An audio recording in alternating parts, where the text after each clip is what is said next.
Yes? Okay, great. Some people are entering, good.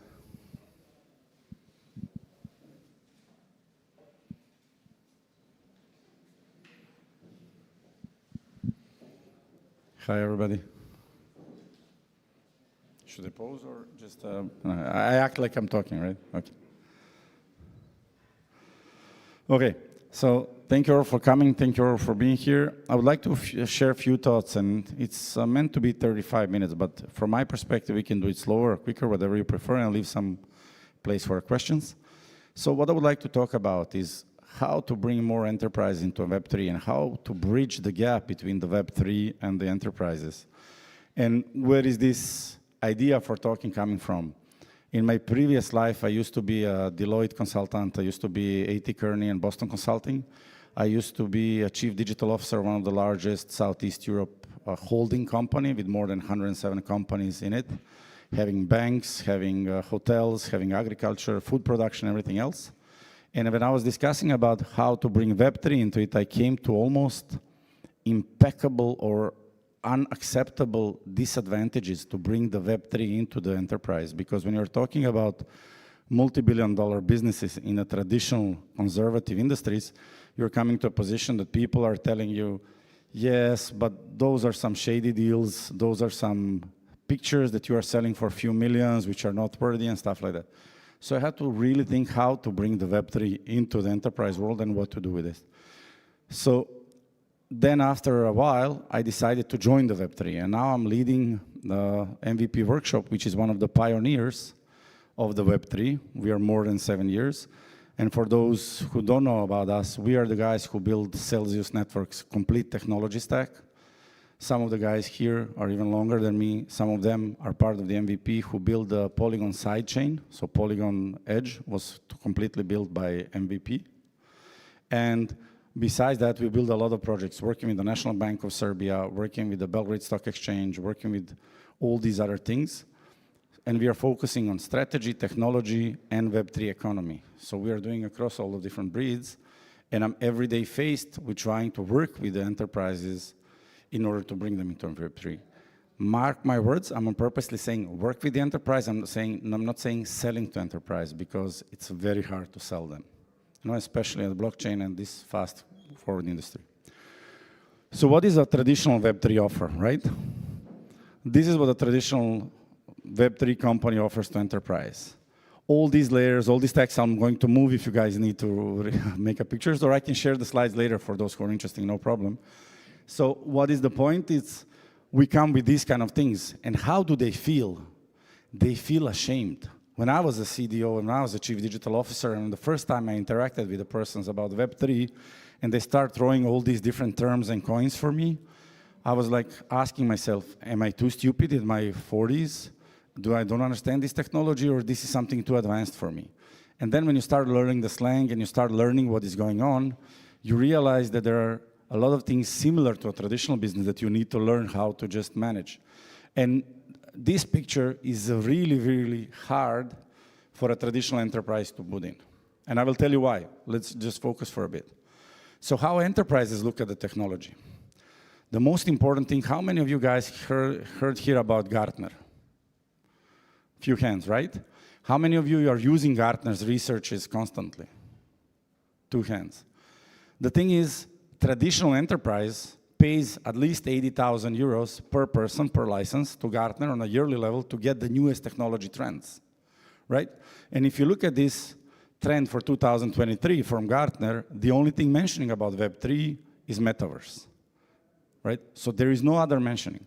And if you look about Tolkien solution and technology, you look at this, the last part, metaverse, it's still not fulfilled, right? And how many of you guys here are using Messari as a report for your research and looking stuff? Much more hands, right? When you ask the same question to traditional C-level executives with who I worked for years, they didn't heard about Messari. They don't know that Messari exists. So this is the gap I'm talking about. We are talking about 2 different worlds. They are looking at Gartner, and they're looking at Gartner report, and we are looking at Messari report, right? So we have a professional license in Messari. We get every quarter state of the Polkadot, state of this chain. Traditional enterprise doesn't know even about this. For them, these are some different things. And what is the thought process as enterprise CTO level? First thing is, what is Web3? So he needs to learn something about Web3. Then how can a Web3 help my company that my current systems are not fulfilling? Because remember, we are talking about large enterprises. You're working on the open heart surgery. You're not just changing something small. You need to make sure that if you're changing something, you are not eliminating the existing system without the need. Second one is, what are the benefits of using Web3 versus my current system? Then how do I implement Web3 into my business that will not disrupt the current operation? Because you're a CTO, and it's not just that you need to persuade the business leaders, you need to persuade your own people that we need to enter the Web3, that we need to have all the systems and everything else. And then, what are the risks of Web3 that I can avoid while waiting for a Web3 to be more mature? So it's very simple. Do I enter the Web3, or I just stay behind and wait for a few years for others to do it, and then I'm the follower, not the creator of the path? Because what is the major challenge the CTO looks at is, do I have enough IT people to do this? Do I have young talent access or not? I'm a traditional industry. I cannot pay them as much as the other IT guys are paying. And the last but not the least, even if I have, do I overburden my current IT team because everybody's cutting costs, so it means that my IT team is getting hit with the cost cutting, and now I'm adding them a new technology. These are all the questions that the leaders are asking, not even coming, the CTO, not even coming to the benefits. He's now just asking what will change in his day-to-day life. And again, understanding the trends. If you want to take the picture, the next one is better. So this is the Gartner hype cycle for blockchain, for Web3, made in July 2022. We are waiting for the new edition. It still was not published for this year, but this is what it looks like. And if you look closely at this picture, it shows you which part of technology will be in plateau of productivity in less than 2 years. And it's only stable coins and some wallets and these other things. For the same metaverse that Gartner thought it's a trend for 2023, what it says, it will never reach plateau of productivity. It will die off even before it reaches the plateau of productivity.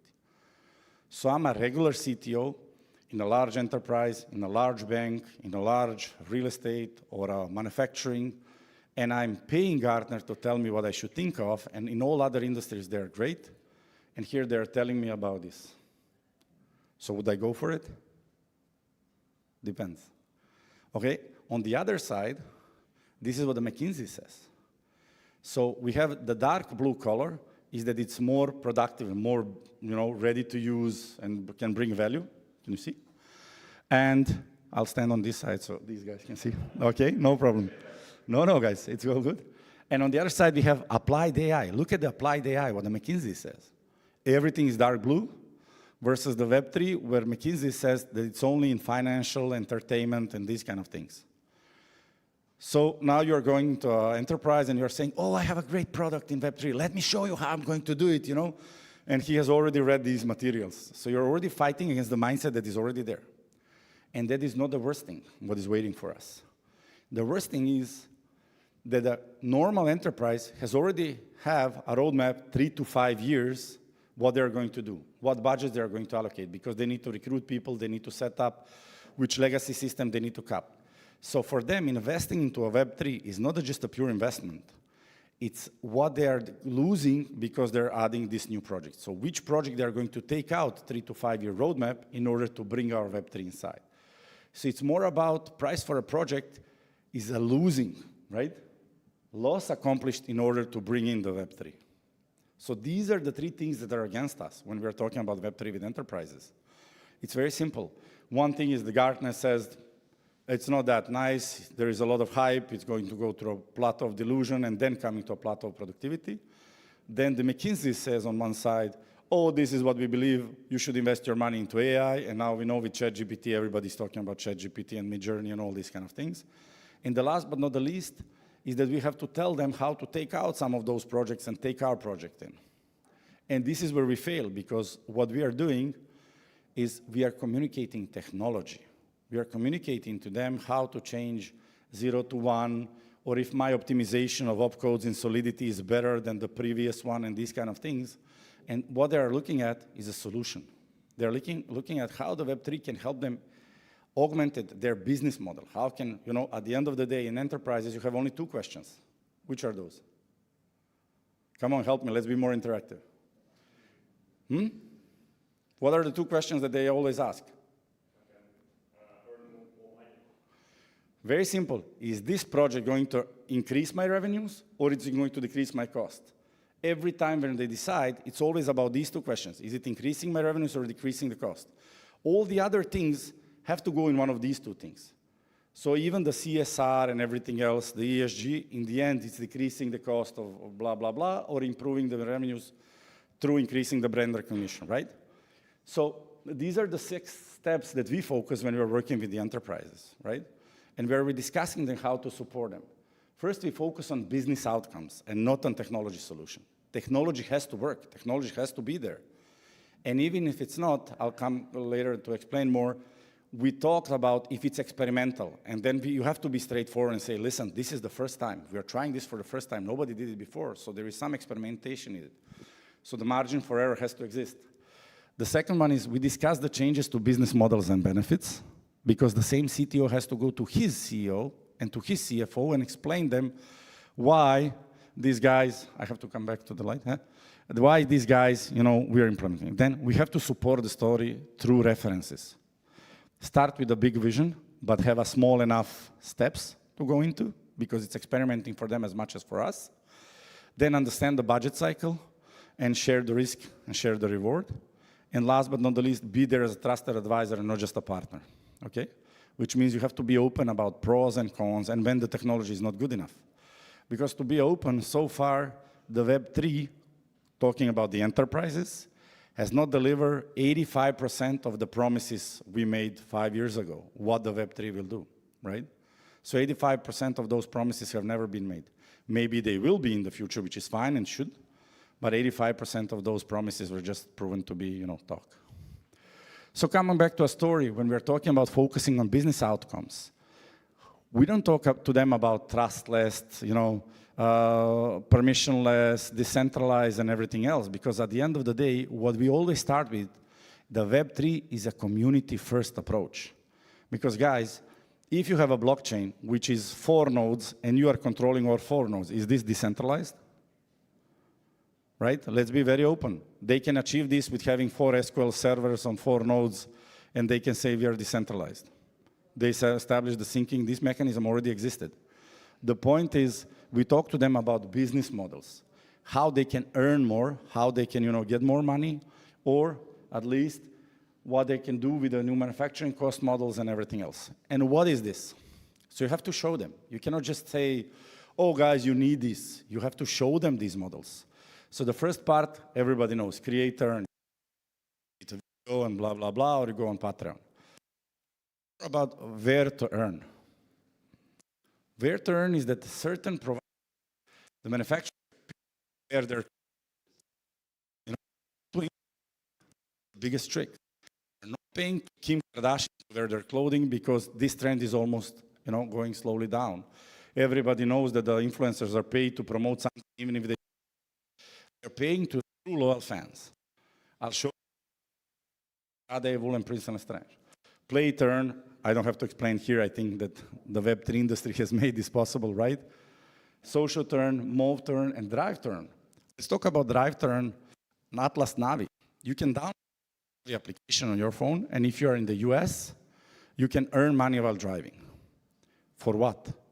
For navigation. The question was, why should somebody pay me?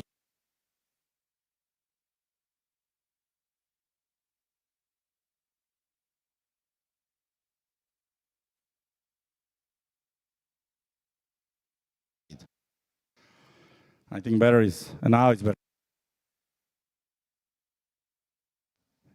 Okay, so for the record, svadba, svadba, svadba, svadba, for those who know.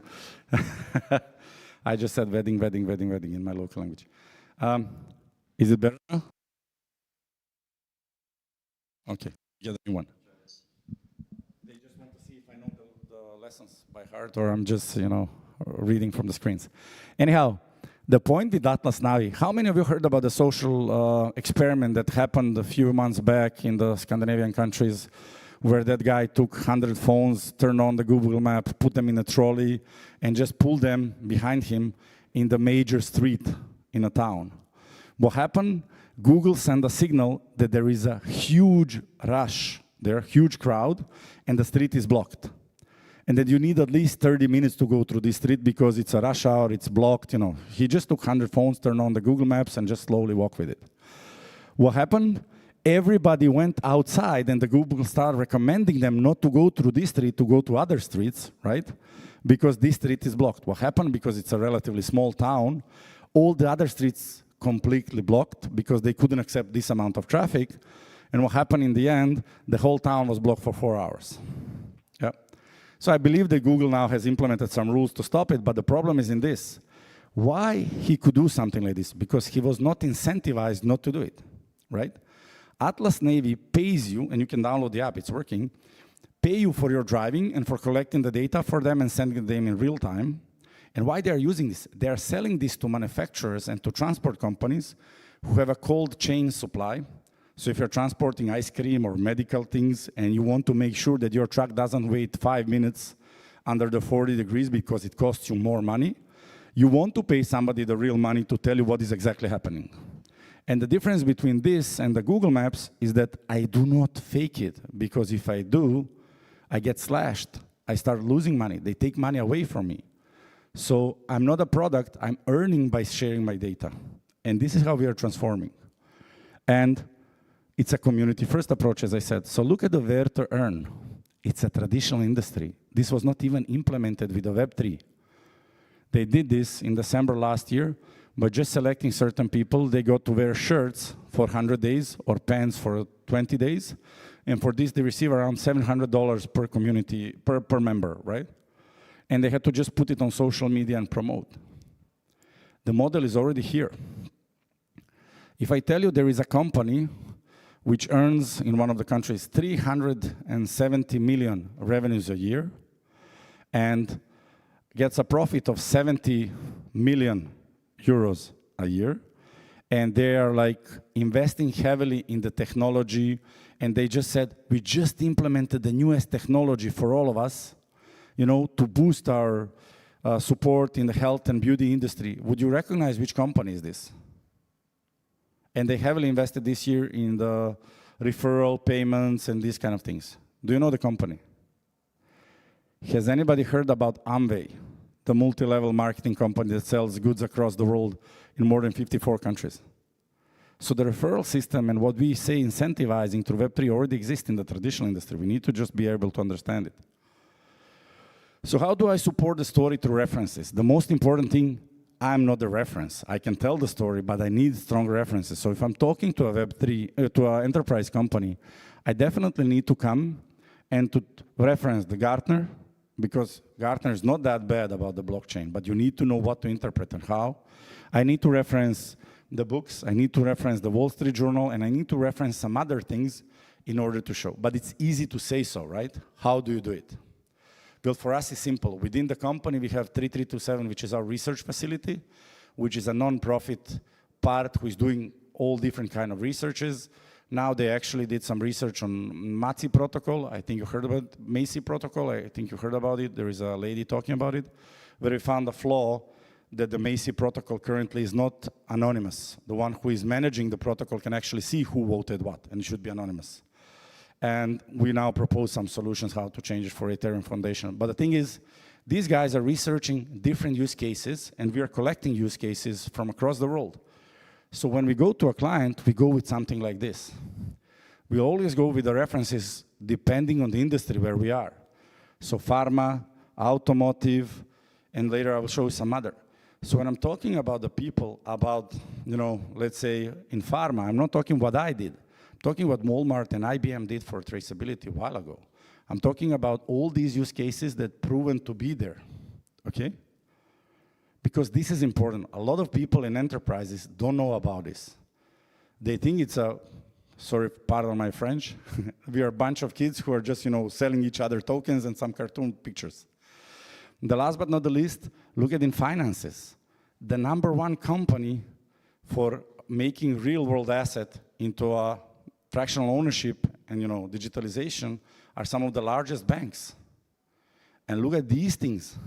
And this is what I go there. I went to some of my C-level executives in my country and told them, you know that Siemens just issued a digital bond for $60 million where they collected finances through issuing digital bond on blockchain. And they say, wow, we're impressed. And I say, yeah, but there are 22 companies in Germany that actually did this. Because since 2021, Germany has 2 registers for issuing the bonds. One is the regular traditional one, and the other one is issuing through a blockchain, through digital assets. And this one is approved by the German regulatory authority and managed. So it's not a bunch of kids, as again, pardon my French, issuing something. It's a real world happening. KKR, one of the largest funds in South and Eastern Europe, has raised last time, I think, around $500 million for his fund, in which 400 was in fiat and 100 million was in cryptocurrencies through blockchain issuing. So these are the things that you need to show them. CargoX is, let's say, a blockchain document transfer. If you are coming to Egypt and if you are doing shipping with Egypt, you can go with the traditional way and give this bill of landing and bill of materials that you would have to give to the port authorities, and it will last for a day and a half. Or you can do it through a blockchain and then last less than 2 hours. These are the benefits we need to show. And I'll show you one slide that I did for a large shipping industry in Latin America. These are the percentages that they can save if they properly implement the blockchain technologies. And it's not something that we sit together and just invented. We had to go to research, we had to look at the other works, we have to connect the different things. And then there is a full deck of slides for this. But you have to show them percentages they can actually save for this. And these are all the slides we have to create, and these are all the use cases we have to create for the shipping industry in order to be able, to help them onboard their own C-level executive team. And this is how we do it with a big enterprise, in saying, have a big vision, but start with the small steps.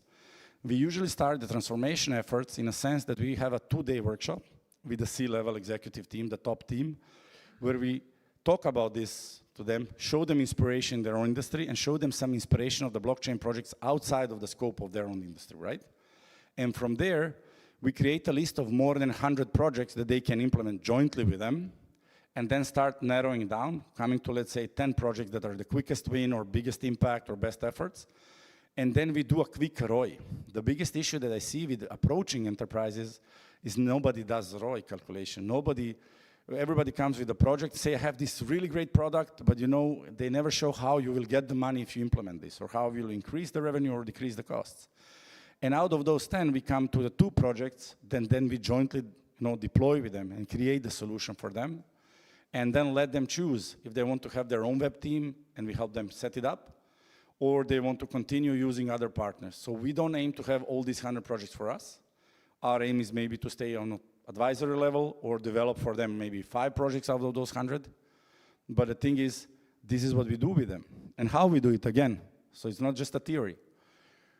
So we have fully designed process how we select out of 100 and something projects, how we define those 10 that we need to do, and how from those 10 we select 2 that we will do it. Because the most important thing for an enterprise that is just entering Web3, you need to make sure that they have quick wins, and you need to make sure that the guy who is supporting you at the end becomes a local hero. He has to be your local champion who supports, because he needs support in order to help you further. So what do? We create this full decision-making tree where we have what is a decision-making space in a sense, why, what, and how.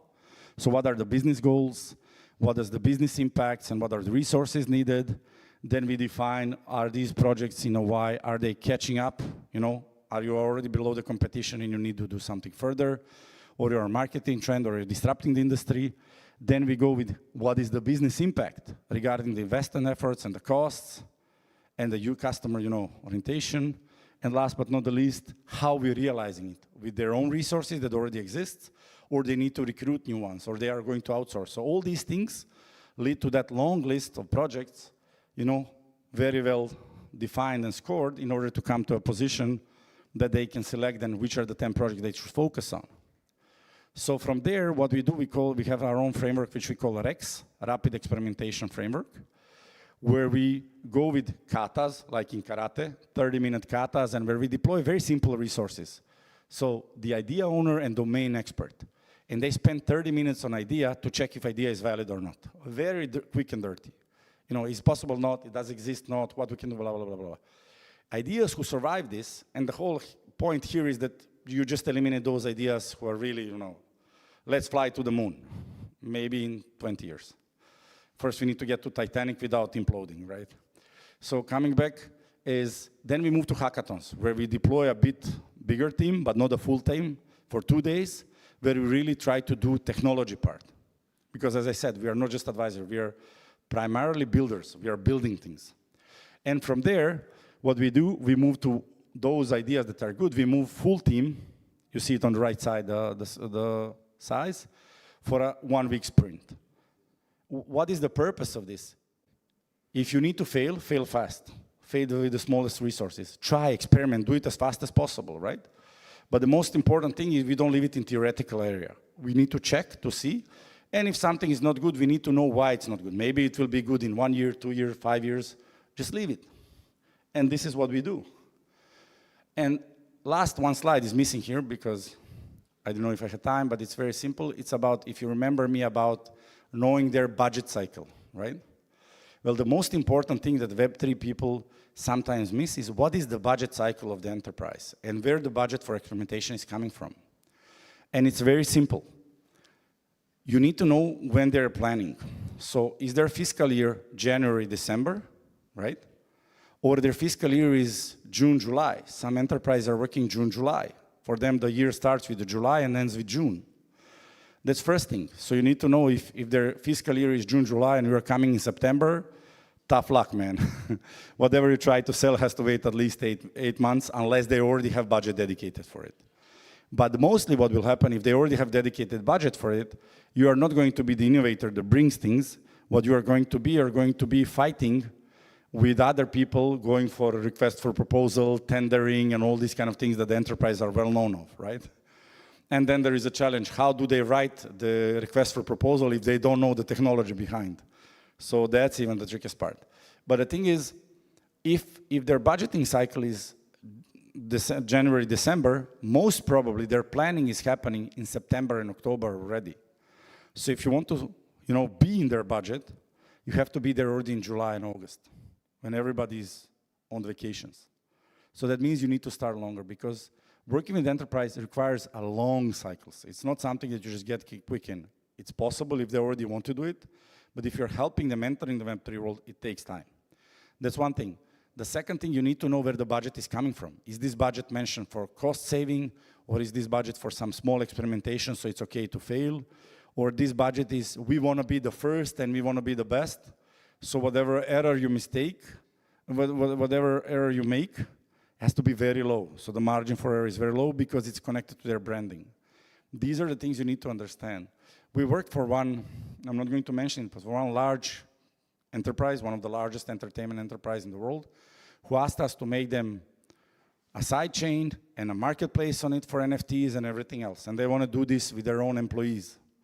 And we gave some price, which was, I think, in my opinion, very low, because we just want to say, hey, we did it for them. What happened is they refused. Oh, it's too much for us, and it was below 100K. So just imagine, whole side chain, marketplace for NFTs, everything else. And they had less than 100K for this, much, much less. So we said, okay, what is your budget? Let's discuss it. Oh, well, we thought about like 15K. And we said, no problem, let's do it the other way around. We are not going to charge you 15K because it's ridiculous, right? We will give it to you for free.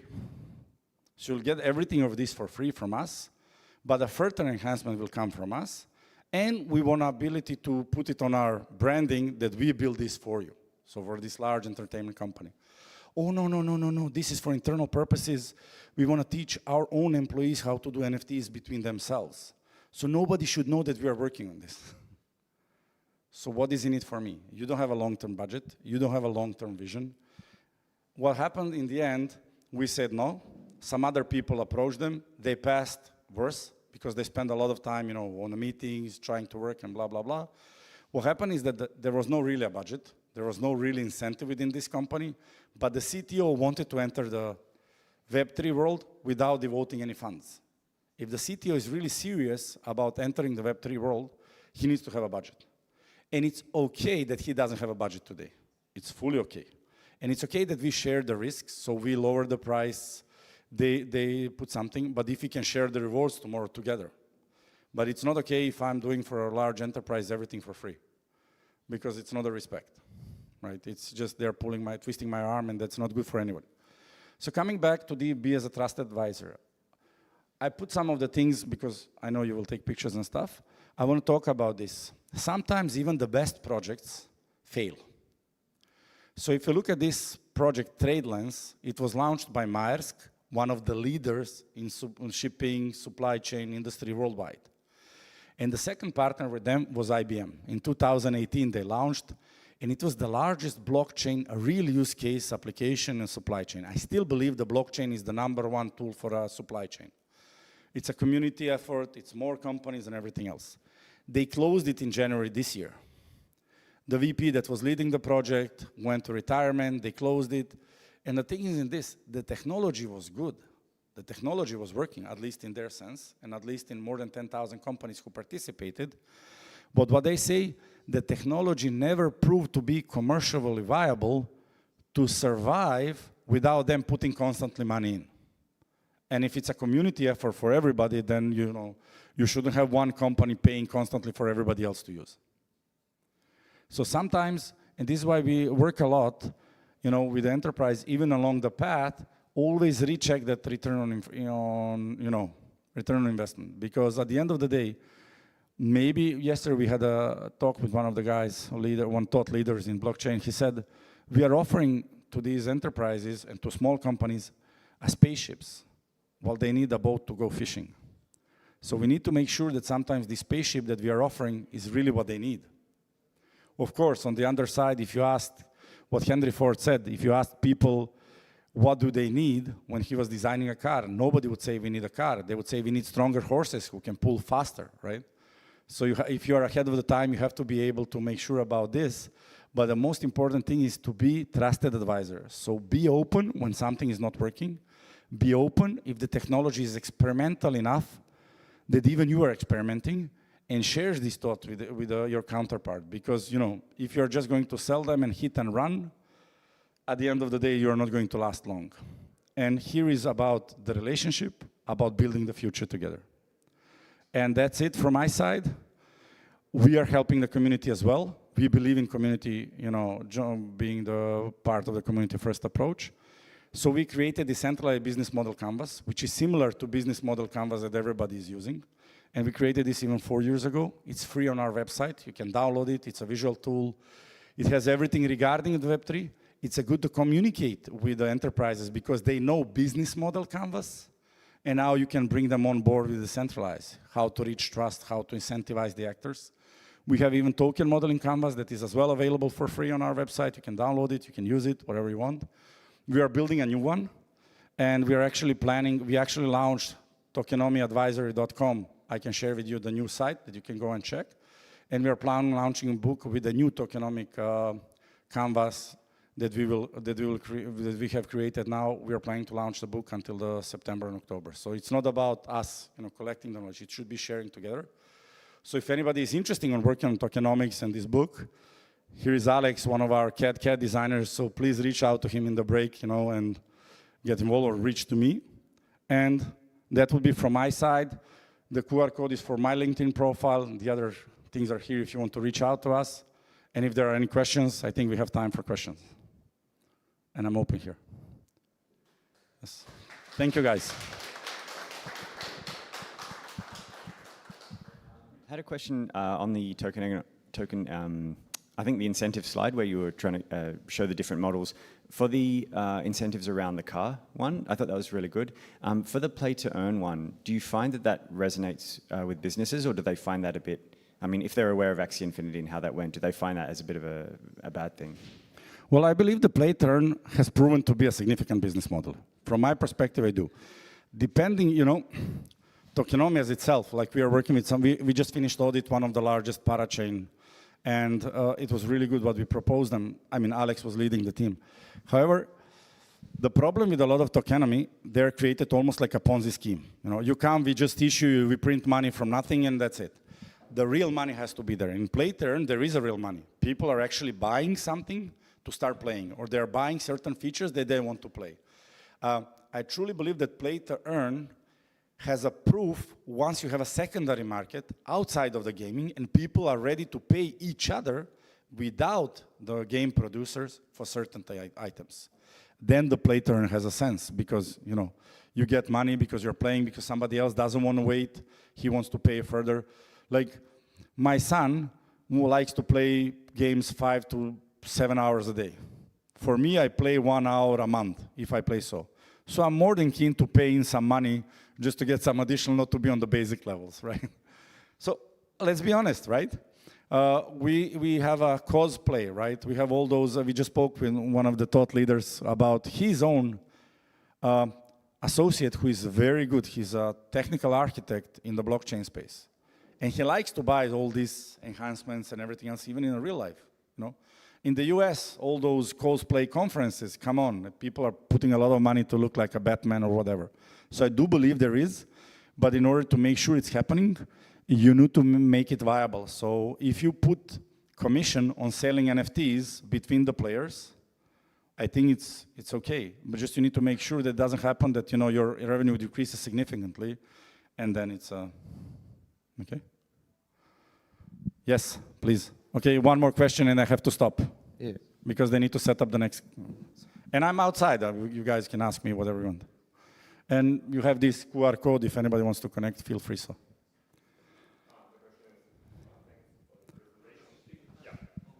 I'm curious, what is your thought of the solution? How you could save that supply chain project from failing?